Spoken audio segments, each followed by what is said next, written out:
All right, I'll hand things off to Philip and let him talk about the burden of on-premise CAD IT. Yeah, so this is something that we just learn every year. We learn more and more issues and things that we come across when it comes to on-premise IT or on-premise servers. I mean, there's definitely a place for certain, for having a server in-house. We can do replication, things like that. But we found that just moving it to a data center, moving it to, virtualization can really help with some of these things here. So the first one is just the hardware procurement and the life cycle. We're always all fighting against the hardware instantly being out of date.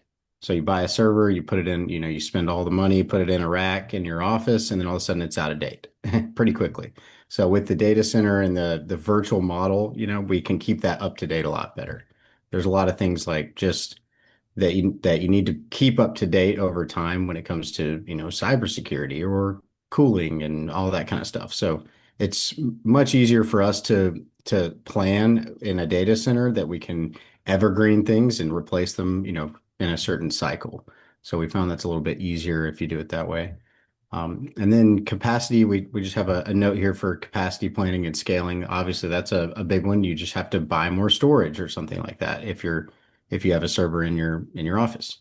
If you have it in a virtual scenario or a data center type scenario, then we can just add and we can scale up and down. So we have, every month we have somebody that might say, oh, we moved this team to this area and we need to scale more server resources over there, or we need to go scale down a little bit or scale up a little bit at certain times.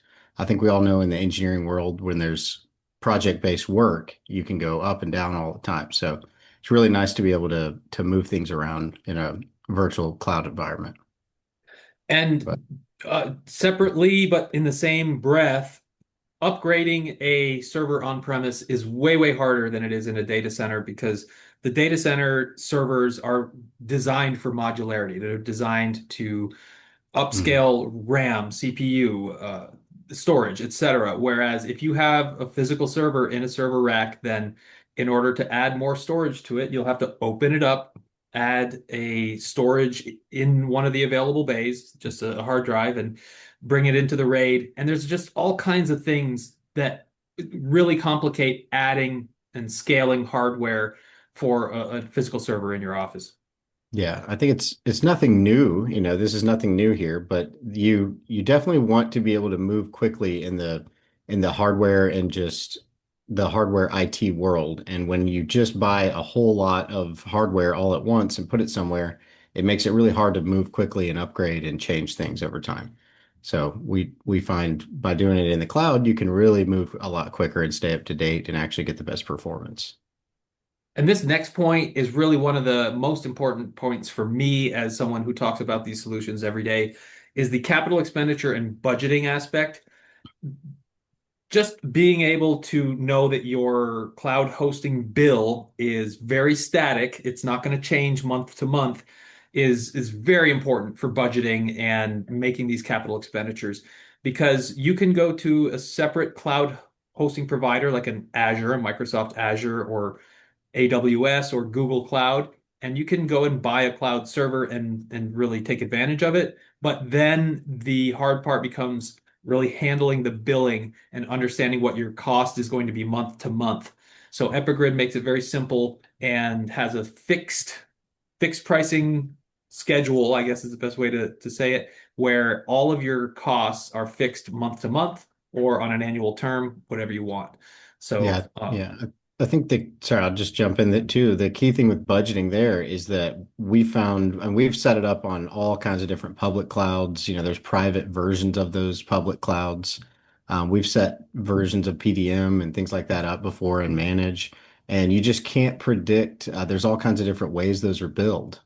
So having a way of actually just locking down, here's exactly what I'm going to pay per month is really big, not based on traffic or something like that. So it's kind of just a different way of looking at the that cloud model a little bit.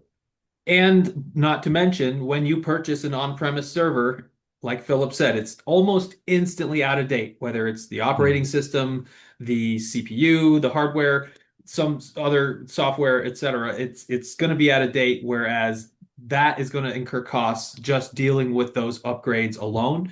not just hardware upgrades, but software and licensing and things like that. And Mhm. again, EpiGrid bundles all of that together, so you have a very easy to understand monthly or annual price, and it does not sway wildly one way or the other, so it's very predictable. The other interesting point that I like to bring up is staff expertise requirements. Operating local infrastructure does require a skilled IT staff to manage servers, networking, security, and troubleshooting. Security being kind of the most important part of that because every single server on Earth is going to require some sort of patching to cover up things that have been fixed by Microsoft or other third-party softwares. And patching and monitoring has to happen regularly. And we find that that's very often where the expertise breaks down. It's like, okay, we've got a server, we've got someone who can install software, but beyond that, there's a whole maintenance schedule and patching schedule that needs to be attended to as well. And very often that expertise is expensive or non-existent and an additional cost that you have to incur when talking about this whole CAD IT nutshell. Yeah, it really comes down to what, what makes sense for each engineering team because some engineering teams have extensive IT, some don't have any at all. So it's, we're all producing all this CAD data.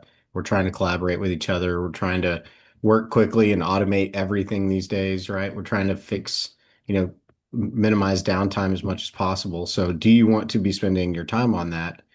You need a server most likely if you're in the CAD world at all. You need something somewhere to put your data. So that comes down to that expertise. Do you want to offload that or try to figure it out?